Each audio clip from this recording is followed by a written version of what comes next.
High all, இன்றைக்கி அம்மா சமையல் பச்சரிசி சாதம், பருப்பு போட்டிருக்கேன், நெய் விட்டு காக்காக்கு நைவேத்தியம் பண்ணிடலாம். வாழைக்காய் கறி, பருப்பு எடுத்து வச்சு உப்பு போட்டிருக்கேன், கலத்துக்கு பருப்பு, நெல்லிக்காய் வேக வச்சது, பரங்கிக்காவும் கேப்சிகமும் போட்டு சாம்பார், அப்புறம் எலுமிச்சம்பழம் ரசம், தக்காளி போட்டது, அப்புறம் வீட்டில் ஒரு கொத்தின தயிர், பரங்கிக்காய் இது கேப்சிகம் சாம்பார், குடமிளகாய் சாம்பாருக்கு கடுகு தாளித்து கொடுத்துட்டு 2 காயும் வதக்கிட்டு, அப்புறம் நெல்லிக்காய் அளவுக்கு புளி தண்ணி நல்லா விட்டுட்டு உப்பு போட்டு சாம்பார் பொடி நல்லா கொதிக்க வச்சுட்டு 4-5 கரண்டி வேக வச்சு துவரம் பருப்பு போட்டு, அப்புறம் கருவேப்பிலை கொத்தமல்லி போட்டு பெருங்காயம் போட்டோன்னா சாம்பார் ரெடி எடுத்து இது வாழைக்காவை கட் பண்ணிவிட்டு தோல் சீவிட்டு கடுகு உளுத்தம் பருப்பு கடலைப்பருப்பு பெருங்காயம் கருவேப்பிலை போட்டு தாளித்து கொட்டிட்டு, அப்புறம் வாழைக்காய் போட்டு கொஞ்சம் தண்ணி தச்சு வேக வச்சுட்டு உப்பு காரப்பொடி கொஞ்சம் தனியா பொடியும் போட்டுட்டு நல்லா வதக்கிட்டு தேவையான எண்ணெய் சன்றாப்பும் தேங்காய் விட்டு நல்லா வதக்கிட்டு கொத்தமல்லி தூவிட்டுன்னு அது ரெடி ஆகிடுது.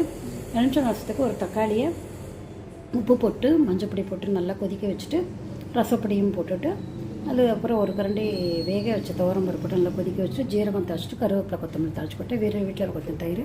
இந்த மாதிரி மெத்தட்லாம் பண்ணி பாருங்கள். கமெண்ட் பண்ணுங்கள், சப்ஸ்கிரைப் பண்ணுங்கள். தேங்க்யூ ஸோ மச் ஃபார் வாட்சிங்.